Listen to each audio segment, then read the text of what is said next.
warahmatullahi wabarakatuh. Perkenalkan, nama saya Nurliana Kauti dari kelas 4D jurusan Pendidikan Guru Sekolah Dasar Fakultas Ilmu Pendidikan Universitas Negeri Gorontalo. Nah, pada kali ini saya membuat video untuk memenuhi tugas mata kuliah pembelajaran IPS SD. Nah, yang dengan dosen pengampu yaitu Bapak Muhammad Sarlin, SPD, MPD. Nah, pada video kali ini saya akan menjelaskan tentang problematika pembelajaran IPS di SD. Selamat menyaksikan. Yang pertama, problematika yang berhubungan dengan peserta didik. Peserta didik adalah setiap orang yang menerima pengaruh dari seseorang atau sekelompok orang yang menjalankan kegiatan pendidikan. Peserta didik ini dijadikan sebagai pokok persoalan dalam interaksi edukatif. Peserta didik dijadikan sebagai pokok persoalan dalam semua gerak kegiatan pendidikan dari pembelajaran. Nah, dalam pembelajaran IPS harusnya memperhatikan kebutuhan anak yang berusia antara 6 sampai 12 tahun.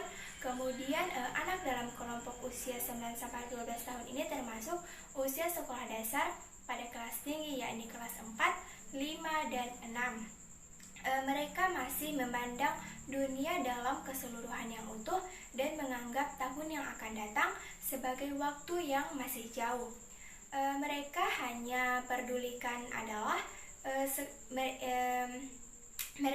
memperdulikan sekarang dan bukan masa depan yang belum mereka pahami. Kemudian pembelajaran IPS di SD ini bergerak dari yang konkret ke yang abstrak dengan mengikuti pola pendekatan. Nah, dengan mengikuti pola pendekatan lingkungan yang semakin meluas. Nah, berdasarkan hal di atas, ada masalah yang muncul seperti peserta didik belum mampu mengembangkan dirinya, memotivasi untuk belajar mandiri, terutama ketika guru meninggalkan kelas. Dalam situasi ini, siswa selalu membuang-buang waktu dengan main-main.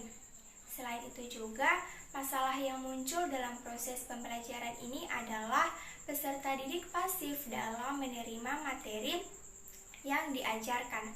Nah, hal ini karena menurut sebagian peserta didik, mereka merasa kesulitan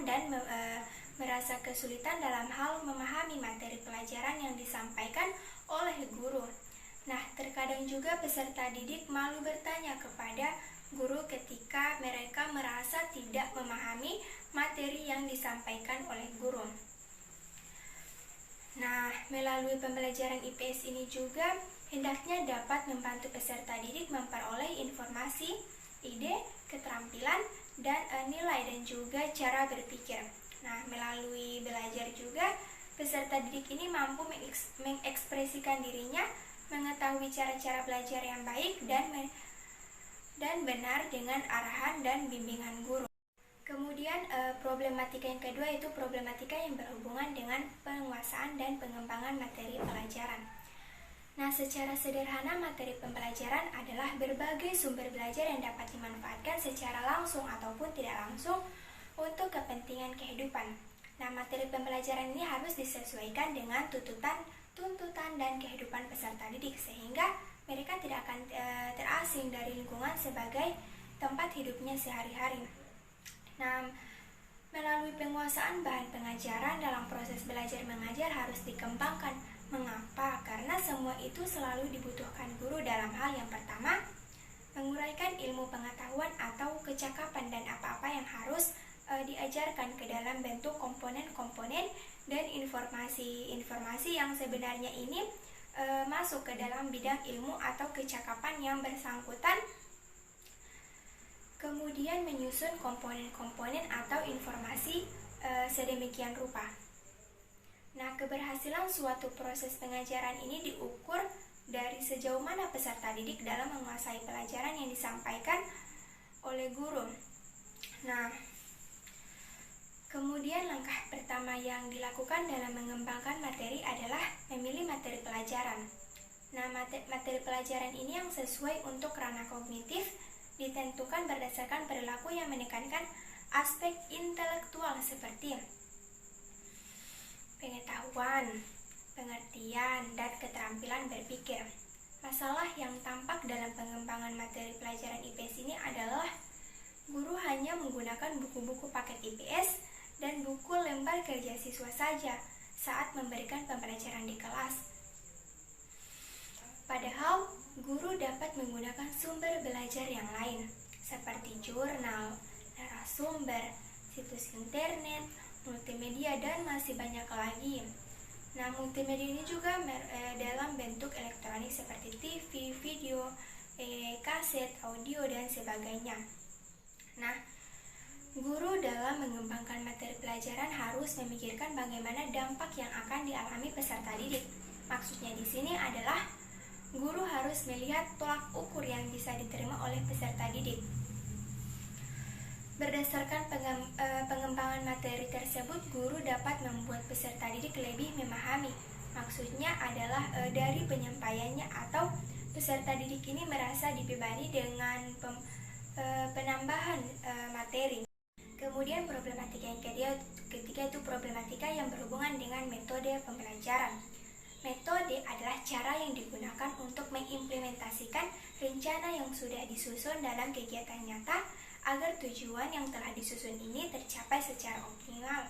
Nah, ini berarti metode ini digunakan untuk merealisasikan proses belajar mengajar yang telah ditetapkan.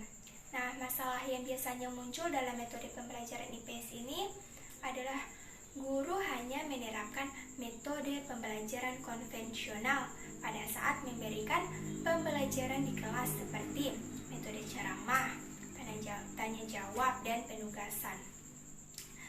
Nah, materi pada mata pelajaran IPS yang diajarkan di kelas ini menuntut adanya variasi dalam penyampaian pelajaran tersebut. Salah satunya adalah variasi dari berbagai metode pembelajaran yang digunakan anak-anak murid dalam menyukai pelajaran, kemudian mudah memahaminya dan lebih termotivasi untuk belajar serta cepat bosan. Kemudian metode pembelajaran untuk ranah kognitif itu terdapat metode ekspositori dan inquiry. Metode pembelajaran untuk ranah afektif itu seperti metode sosiodrama, simulasi, atau brainstorming, dan sebagainya. Kemudian metode pembelajaran untuk ranah psikomotor itu terdapat sejumlah metode pembelajaran seperti metode praktikum, proyek, role playing, dan sebagainya. Metode dengan karakteristik pembelajaran IPS yang logis diharapkan mampu memberikan kemudahan memahami materi yang diajarkan guru kepada peserta didik. Kemudian problematika yang keempat yaitu problematika yang berhubungan dengan sumber belajar. Masalah yang biasanya muncul dalam penggunaan media pembelajaran ini adalah proses pembelajaran sudah menggunakan serta buku paket sebagai sumber belajar di kelas, tetapi belum semua siswa mendapatkannya. Mengapa? Dikarenakan jumlah yang tidak mencukupi, sehingga peserta didik harus saling berbagi dengan teman yang tidak mendapatkan buku paket. Nah, selain itu juga lingkungan sekolah belum mendukung proses pembelajaran IPS. Nah, perkembangan ilmu pengetahuan dan teknologi semakin mendorong upaya-upaya untuk pembaruan dalam pemanfaatan hasil-hasil teknologi dalam proses belajar. Nah, oleh karena itu, tugas guru atau pembelajar adalah sebagai komponen dalam menggunakan alat-alat yang disediakan oleh sekolah atau bahkan secara kreatif dan inovatif mampu menggunakan alat yang murah dan efisien untuk membantu mencapai tujuan pembelajaran. Problematika yang terakhir yaitu problematika yang berhubungan dengan evaluasi pembelajaran. Nah, hasil evaluasi dapat dijadikan dasar memperbaiki kelemahan proses kegiatan belajar mengajar tadi, sedangkan di pihak peserta didik, evaluasi ini berfungsi mengungkapkan penguasaan materi pembelajaran oleh mereka dan juga untuk mengungkapkan kemajuannya secara individual ataupun dalam kelompok dalam mempelajari IPS. Nah, berdasarkan sudut peserta didik, tujuan evaluasi ini adalah mendorong belajar ilmu pengetahuan sosial sebaik-baiknya agar mencapai makna sebesar-besarnya dari apa yang telah mereka pelajari. Nah, setelah guru dalam melaksanakan evaluasi, mereka harus paham dengan tujuan dan manfaat dari evaluasi. Evaluasi ini sangat penting. Nah, mengapa? Karena untuk menentukan apakah peserta didik ini dapat melanjutkan ke level yang lebih tinggi atau mengulang materi ajar yang lama. Bagi guru, evaluasi pembelajaran penting untuk mengetahui efektivitas dalam pembelajaran. Nah, dengan evaluasi pembelajaran ini juga guru terdorong untuk mengevaluasi apakah tes yang telah mereka buat ini sudah benar atau belum. Dan juga atau apakah kurikulum yang akan mereka ajarkan sesuai dengan perkembangan usia anak dan budaya mereka. Nah, oleh karena itu diperlukan pengembangan model evaluasi pembelajaran secara lebih tepat bagi guru serta bermanfaat lebih optimal.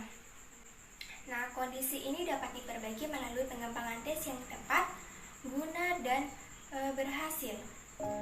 Nah, teman-teman sekalian telah mendengarkan penjelasan materi dari saya tentang problematika pembelajaran IPS di sekolah dasar.